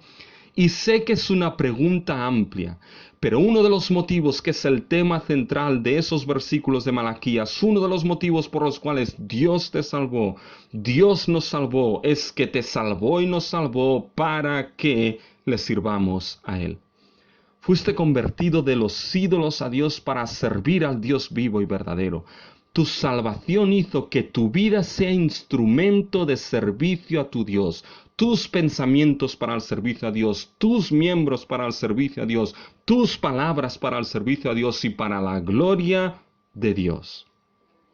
Y fíjense que esta es ahora nuestra identidad, tu identidad en Cristo. Mis hermanos, por lo tanto, esto significa que el servicio a Dios no es posible si primero no hay salvación.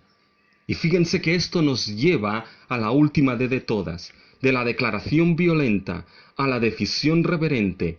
Pasamos a la diferenciación final de aquellos dedicados al servicio a Dios. Y fíjense en el versículo 18. Entonces os volveréis y discerniréis la diferencia entre el justo y el malo, entre el que sirve a Dios y el que no le sirve. Fíjense, esto se dará cuando se dé lo que se ha explicado en el versículo 17. Cuando Dios haga de ese grupo su especial tesoro y perdone como el Padre perdona al Hijo que le sirve, entonces, y solo entonces, se volverán y serán capaces de diferenciar el verdadero servicio a Dios del que nos sirve. Ahora bien, es importante saber cómo entender esto. Debemos tener en mente que esto es dicho en el antiguo pacto, cuando el pueblo de Israel era en realidad una mezcla de creyentes y no creyentes, de siervos y no siervos verdaderos. Ciertamente que siempre había el remanente fiel, como aquí hemos visto. Pero básicamente el pueblo estaba formado por aquellos que tenían la señal del pacto, pero básicamente era una mezcla de fieles e infieles. Por eso uno se podía encontrar con aquellos que decían que era vacío servir a Dios y los que temían a Dios y recordaban su nombre y ratificaban ese pacto de salvación y servicio. Ahora bien, cuando suceda lo del versículo 17, cuando Dios perdone como el Padre perdona al Hijo que le sirve, entonces algo sucederá. Los que han sido vueltos a Dios podrán discernir, diferenciar quién sirve y quién no sirve a Dios.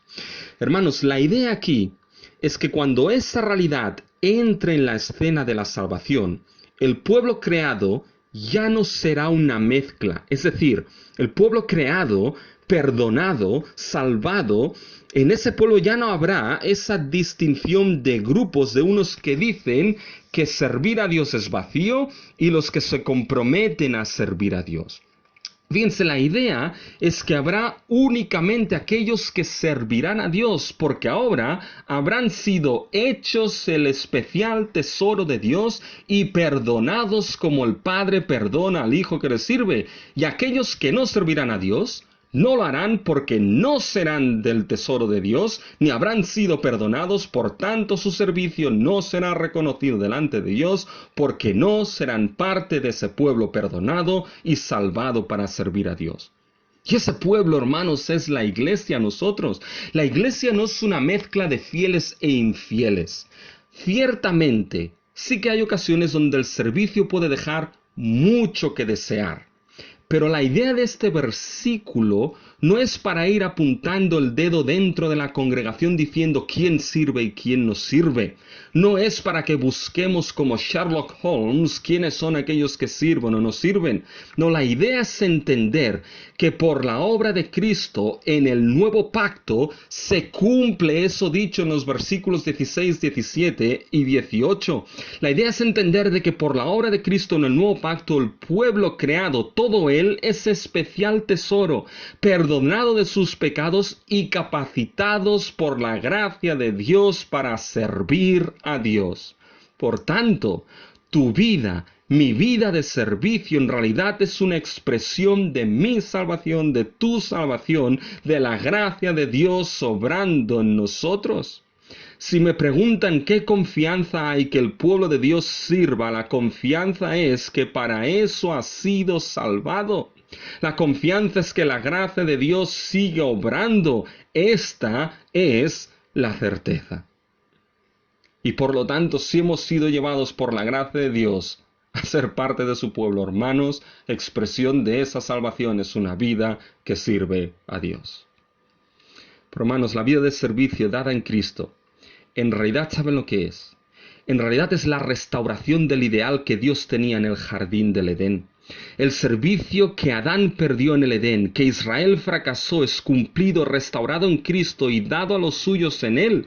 Por tanto, servir a Dios nunca será en vano, porque en realidad lo que te es devuelto en Cristo a nivel superlativo y mayor es el ideal y propósito que Dios pensó en la creación misma.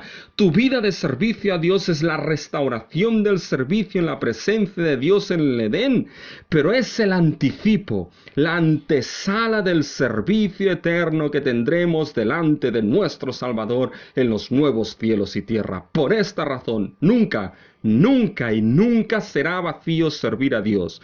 Por su gracia, lo que te es dado es el mayor propósito que puede existir en tu vida, el ideal de los nuevos cielos y tierra. Por tanto, hermano y hermana, sirve a Dios con tu vida por su pura gracia. Que tu vida sea un culto racional de servicio santo de adoración a tu Dios. Sirve a Dios ahí donde Él te ha puesto. Sirve a Dios en tu iglesia. Sirve a Dios porque para esto Él te ha salvado. Y te recuerda lo que era en el Edén y te anticipa lo que serán los nuevos cielos en la tierra.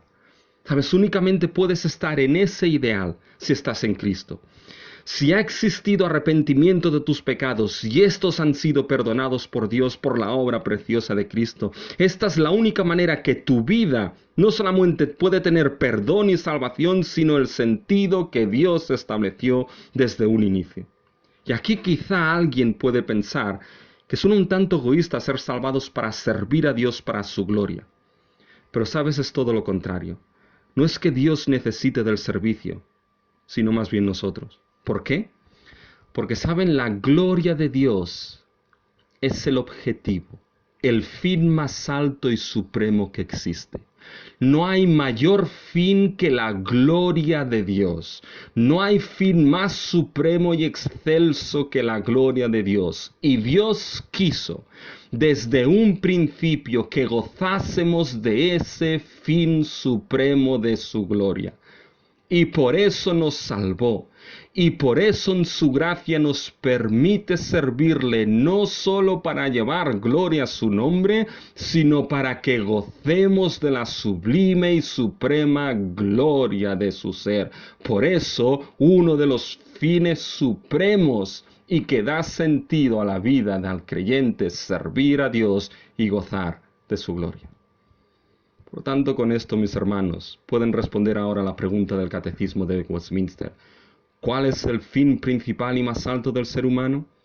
Y la respuesta es: el fin principal y más alto del ser humano es el de glorificar a Dios y gozar de Él eternamente. Y nuestro servicio por la gracia de Dios nos permite ese fin principal, mis hermanos, ese fin más alto. Así que sirvamos a Dios como hijos e hijas fieles a Él. Sirvámosle en su gracia, sirvámosle, mis hermanos, para su gloria y honra.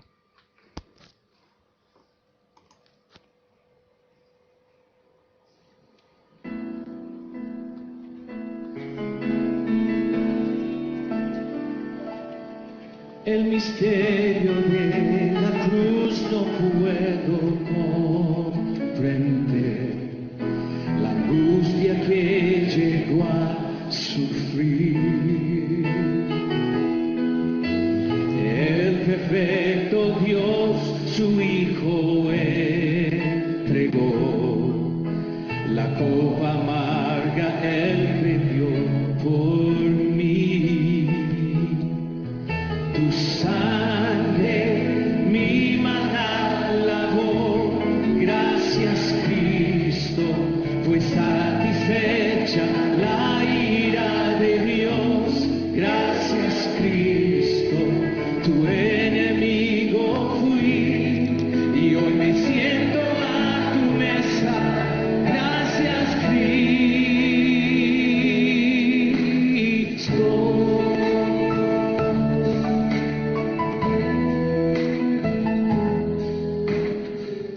Tu sacrificio me acercaste a ti, quitaste toda enemistad.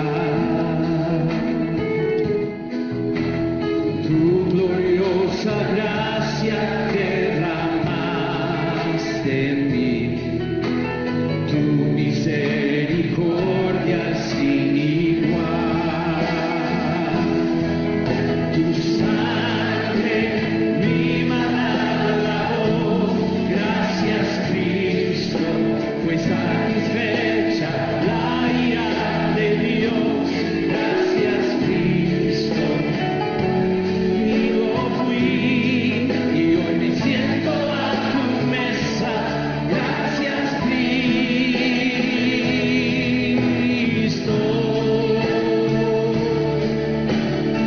Tu sangre mi maldad lavó, tu sangre mi maldad lavó, gracias Cristo, fue satisfecha la ira de Dios, gracias Cristo, tu enemigo fui y hoy me siento a tu mesa, gracias Cristo.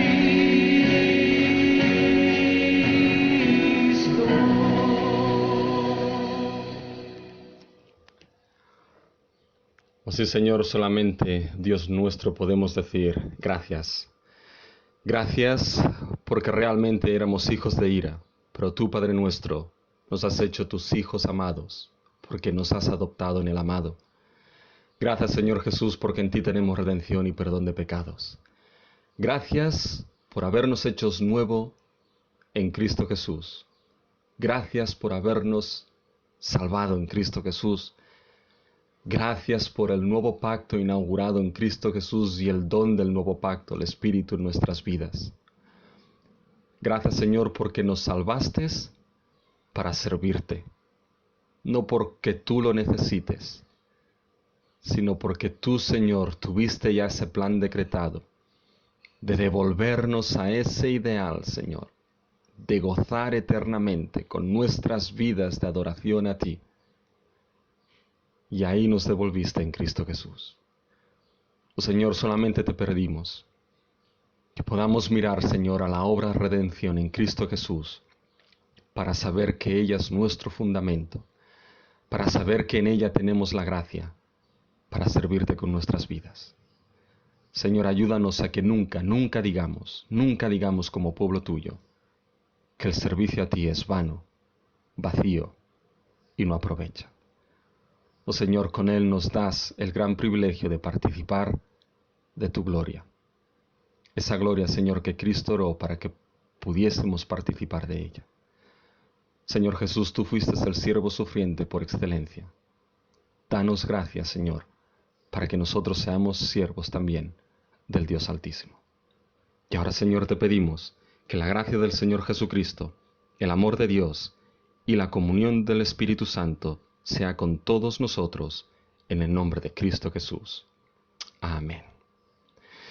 Bien, mis hermanos, estamos llegando al final de nuestro culto, pero evidentemente no podemos llegar al final de nuestro culto sin dar los cumpleaños. Y primeramente tengo que recordar que la semana pasada se me pasó un aniversario, así que esta semana ya he pedido perdón a los afectados y gracias a Dios me han perdonado. Esta semana ya me rasgué las vestiduras y me vestí en cilicio y ceniza. Así que ya he hecho la penitencia, pero el día 23 fue el aniversario de nuestros hermanos Paco y Rusé, así que si no los felicitaron, pues felicítenlos, mis hermanos, fue el aniversario de Paco y Rusé. Y en esta semana también han cumplido años, pues varios, han cumplido años nuestra hermana Yoli, nuestro hermano Mario Sierra, hijo, ya siempre tenemos que especificar ahí, y después nuestra hermana Ana Parejo, así que aprovechen en esta semana, si no lo han hecho ya, para llamarles, mandarles un mensaje de felicitación. Pero a todos ellos les decimos muchas felicidades y que nuestro Dios les bendiga mucho.